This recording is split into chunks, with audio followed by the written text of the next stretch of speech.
தினம் பாண்டியன் ஸ்டோர் சீரியலில் வந்து பார்த்தீங்கன்னு சொன்னால் கதிர் ராஜியை பார்த்து கிளாஸ் எல்லாம் உனக்கு எப்படி போகுது என்று சொல்லி கேட்கிறார். அதற்கு ராஜி சலிப்போட அப்படின்னு சொல்கிறார். அதை கேட்ட கதிர் நீ படிக்க போன மாதிரியே தெரியலையேன்னு சொல்கிறார்.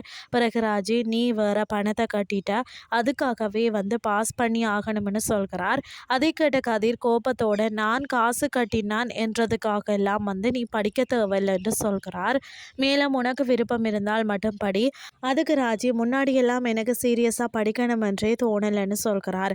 அதை அடுத்து கதிர் நீ கனவு கண்ட ஒரு விஷயம் கொஞ்ச நாளில் நடக்க போகுது என்ற சந்தோஷம் உன்னை முகத்தில் கொஞ்சம் கூட இல்லை என்று சொல்கிறார். பிறகு ராஜி நான் வீட்டுக்கு போகிறேன் என்று சொல்லிட்டு கதிர் மேலே கோபத்தோடு கிளம்புகிறார். அதனை அடுத்து வீட்டுக்கு போன கதிர் நீ என்னை எதையோ பறி கொடுத்த ஆட்கள் மாதிரி இருக்கிறன்னு சொல்லி கேட்கிறார். அதற்கு ராஜி நீ கோவப்பட்டு பேசினால் அப்படித்தான் இருப்பேன்னு சொல்கிறார். மறுநாள் காலையில் ராஜி தனியாக போய் வந்து ட்ரைனிங் ஸ்டார்ட் பண்ணி ஓடுகிறார். பிறகு அதே இடத்திற்கு கதிரும் போய் நிற்கிறார். அதனை அடுத்து கதிர் ராஜியை பார்த்து எப்போவுமே 2 பேரும் சேர்ந்து தானே வருவோம் என்று சொல்ல ராஜி அதுக்கு இல்லை, இன்றைக்கு தனியாக வரணும்னு தோணுச்சுன்னு சொல்கிறார்.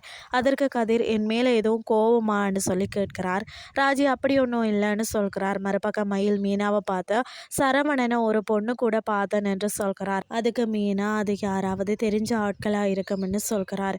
இதுதான் இன்றைய நாளுக்கான எபிசோட். அடுத்த எபிசோடில் என்ன நடக்க போகுதுன்னு சொல்லி பொறுத்திருந்து பார்க்கலாம்.